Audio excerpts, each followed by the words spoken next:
जय जगन्नाथ सांग मैंने आज मु समस्त आनी गोटे सुंदर रेसिपी जोटा कि चिंगुड़ी घांट देखिकी तो आपन को जना पड़ जाऊब आईटा हूँ ओडिशार सबुठु फेमस रेसिपी जोटा कि ऑथेंटिक भी ये घांट आनी तेणुक ओडिया कथा हवा निहाती जरूरी से आज ओडिया मु कहूँ ना आम ओडिशार भी असम्मान हो जाई पारे।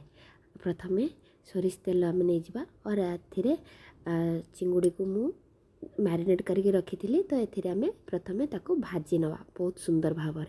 आपण ये रेसिपीटी कौटू देखुं निहाती कमेंट करके कहे जदि आपन को ये रेसिपीटी भल लगे ताहले निश्चित गोटे कमेंट करेंगे आउ शेयर भी करेंगे क्या को पसंद भी हो पारे।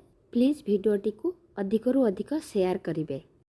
एबे चिंगुड़ी गुड़िक भाजी हो गला आउ एबे परिबा गुड़िक भाजवा तेणुक सोरिष तेल आम नेबा। घांट लगी परिबा मु नेइची पोईनाड़ी आलू बोईतालू आउ पटल अमृतभंडा घरे जो जो परिवार रोचे निज निज पसंद रे आपण नहीं जाई पारिबे। मो पाखरे एतिकी थिला तो मु एइया ही नेइची आउ एथिरे लूण स्वाद अनुसार हळदी किछि सीक्रेट मसाला भी मु एथिरे ऐड करूची आ सबु को मिसाई प्रथमे आमे किछि समय लगी कभर देबा कहीं ना हमको घांट बनैबार अछि कहीं परिबा गुड़िक पूरा भाव में स्माश भी हबार अच्छे से लगी हिंदी रे वॉइस दे ना आउ वॉइस दबारे असुविधा होची ओडिया रे कहबा ओडिया तो आमे सब बेले कहउचंदी किंतु वॉइस दबारे टिके असुविधा होची सेति पय मते क्षमा करिवे। एई रेसिपीटी मो भाईंकर माने मो बड़ भाईंकर सबुठु प्रिय रेसिपी आउ कहार प्रिय प्लीज कमेंट करके कहिबे आ रेसिपीटी केमिति हेची भी कहिबे। आउ एबे आमे टमाटो ऐड करिबा आउ एथिरे जो मसाला मु एबे ऐड करूची ताको मु मेंशन कर देबी डिस्क्रिप्शन रे।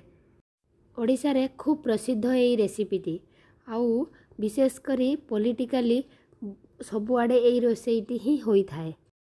देखंतु धीरे धीरे परिबा गुड़िक सिझी आसिलानी आउ एकु मध्य आउ किछि समय लागे आमे कभर दे दवा कहीं ना अधिक रु अधिक भी ये सिझीबार अछि। देखंतु एबे आमे दबा पोई साग ये पोई साग मु ओडिशारू आनीथिली बहुत परिबा भी मु ओडिशारू ही आनीची आउ एबे दे दबा भाजी होई रहितिबा चिंगुड़ी गुड़िक सबु तो आमे दे देले किंतु एबे मध्य काम सरी नाही आउ एकु मध्य आउ 5 रु 7 मिनिट मध्य कुक करिवार अछि। आउ एबे आमे दबा गरम मसाला एई गरम मसालाटी मो हाथ तैयारी कौनसी बाहर प्रोडक्ट नुह मु मो रेसिपी रे जेतिकी भी मसाला यूज करे सबु किछि घरोई तैयारी आउ सबु किछि र ही यूज करे जदि किछि मसाला भी बनैबार थाए निजे ही बनाए। आउ एबे आमे दे दबा भाजी होई रहितिबा पियाज पियाज तो समस्ते प्रथमे ही दियंती मु लास्ट रे दउची आपन को केमिति लागिला निश्चित कमेंट करके कहिबे। आउ लास्ट रे टिके मीठा ऐड करिवे जेमिति कि चीनी एथिरे चीनी टिके ऐड कले यार स्वादटी अधिक बढ़ी जीवो। एबे मु ओडिशारू आसिली तो फ्रिज रे धनिया पत्र नथिला सेति मु एथिरे धनिया पत्र ऐड करि पारु नाही किंतु आपण ऐड करिवे। आजिर रेसिपीटी केमिति लागिला निश्चित कमेंट करके कहिबे। टाटा।